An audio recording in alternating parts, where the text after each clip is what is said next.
Le Centre socio-culturel Loire-Divat est une association qui s'adresse aux habitants de la communauté de communes Loire-Divat. Alors, le Centre socio-culturel Loire-Divat, c'est d'abord une association, loi 1901, c'est-à-dire une association à but non lucratif,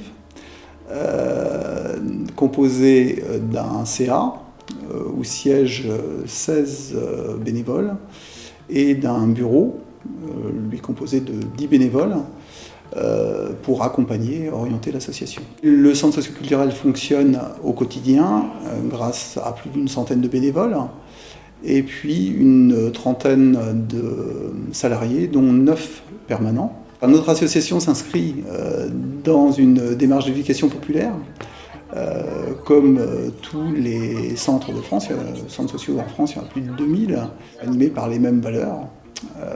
Les valeurs qui nous portent sont la solidarité, la dignité humaine et la démocratie. Quelle est alors la place pour les familles et les associations ? Les familles peuvent trouver au centre un lieu d'accueil, d'information, et aussi un lieu d'échange. Le lieu des ludothèques, par exemple, est emblématique pour ça, quoi.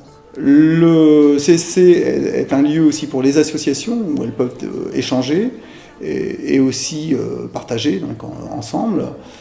Elles peuvent trouver aussi un soutien à leurs actions, par exemple au travers d'un soutien à la diffusion avec une aide à la reprographie. Et puis aussi, ça peut être des réponses à des questions juridiques, financières, ou un besoin d'aide particulier. Le secteur socio-culturel. Le secteur socio-culturel est surtout connu à travers ses activités de loisirs. Ces activités permettent aux habitants de s'initier et de se perfectionner dans des domaines aussi divers que les arts plastiques, l'éveil corporel, la danse, le modelage, le théâtre, l'anglais, l'art floral et bien d'autres encore.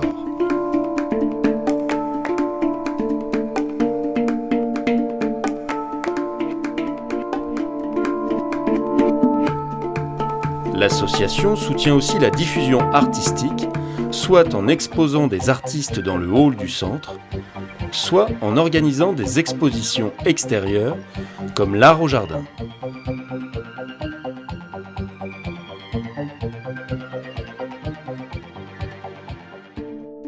Le secteur famille offre un ensemble d'activités ayant pour dénominateur commun l'accompagnement à la parentalité de toutes les familles sans distinction. La forme la plus visible du secteur est la ludothèque.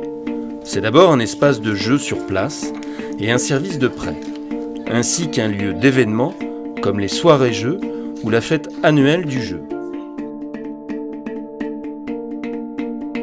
Bonjour, je suis Martine, bénévole à la ludothèque depuis 2 ans. Nous accueillons les enfants, les parents, les ADSEM et nous vous proposons une diversité de jeux, société, éveil, construction et imitation. Lise et les bénévoles vous accueillent tous les mercredis après-midi et les samedis matin.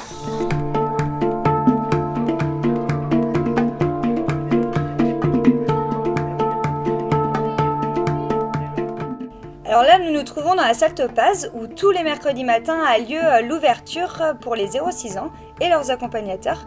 Donc ça peut être les assistants maternels, parents, grands-parents, amis. Cet espace, il a vocation surtout à parler de l'intérêt du jeu, répondre aux besoins de l'enfant selon leur âge.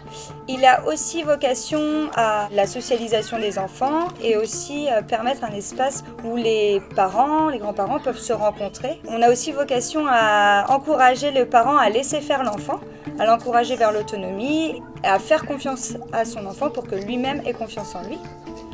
Voilà, donc c'est, j'espère, plutôt sympa comme espace. Donc n'hésitez pas à venir tous les mercredis matins de 9h15 à 11h45. On sera là pour vous accueillir. Moins connue du secteur famille, mais tout aussi importante, les actions d'accompagnement sont au nombre de 3. Savoir plus s'adresse aux adultes, soit pour une remise à niveau en mathématiques ou en français, soit pour l'apprentissage de la langue française pour les personnes de nationalité étrangère. l'aide aux projets personnels de vacances permet aux familles qui le souhaitent d'être accompagnées. Le soutien proposé peut être technique, logistique, voire financier, en fonction des ressources de la famille. Enfin, pour l'aide aux devoirs, des bénévoles se proposent d'accueillir les enfants et de les accompagner dans leur travail scolaire sur la commune de Saint-Julien-de-Concelles.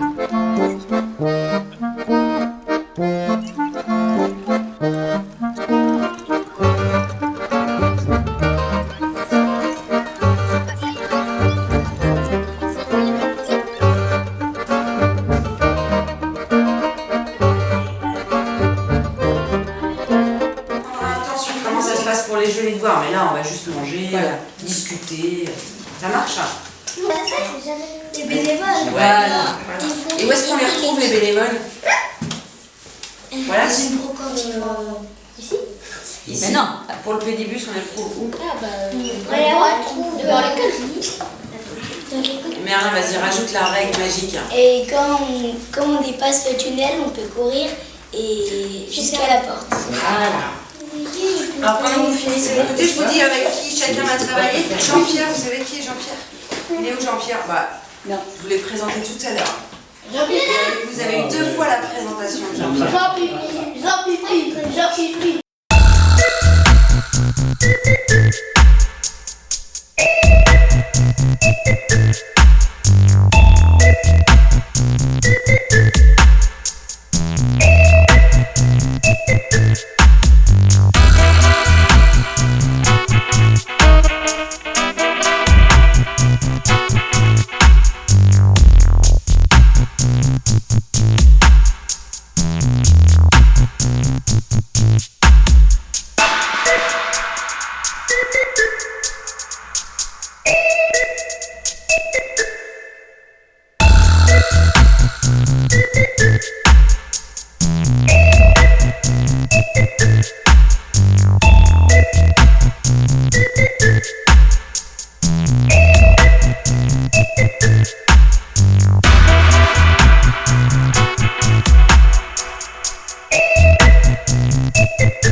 Le secteur jeunesse.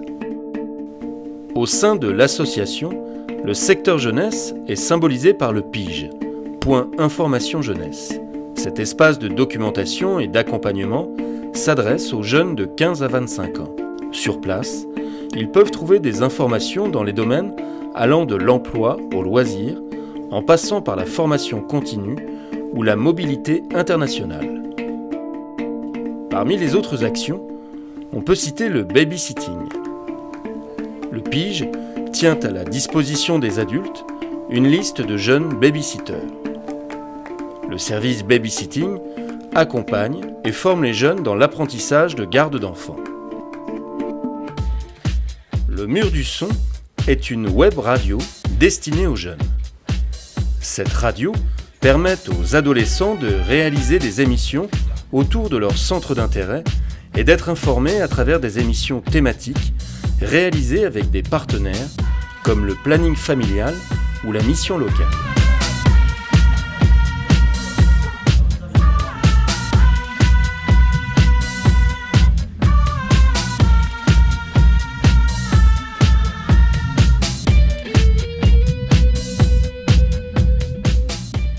Enfin, l'accompagnement au projet permet à des jeunes de réaliser collectivement leurs envies. Je m'appelle Clément, j'ai 16 ans, j'habite à La Ramodière et je participe à la fête du jeu avec 5 de mes amis. On aimerait partir à Barcelone en juillet 2016. Donc on organise chaque année une vente de gâteaux et de crêpes à cette fête du jeu. On a déjà organisé quelques autofinancements qui nous ont permis de rapporter à peu près 200 €. Je suis au foyer ado de La Ramodière, donc c'est comme ça que j'ai connu Jeff et le centre socio-culturel. Le soutien à la vie associative. C'est le dernier né des secteurs développés par le centre socio-culturel Loire-Divat. À travers ce développement, le centre manifeste sa volonté d'accompagner les associations de la communauté de communes Loire-Divat. Le soutien proposé est d'abord individuel. Le centre propose un service de reprographie. Elle prête aussi du matériel et des salles pour des réunions, des assemblées générales, mais aussi des événementiels comme des concerts.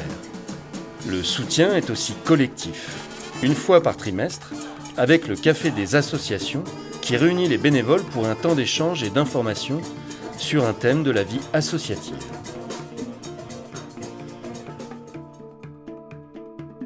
Vous venez de découvrir le centre socio-culturel Loire-Divat. Maintenant que nous nous connaissons mieux, pourquoi ne viendriez-vous pas nous rencontrer directement ?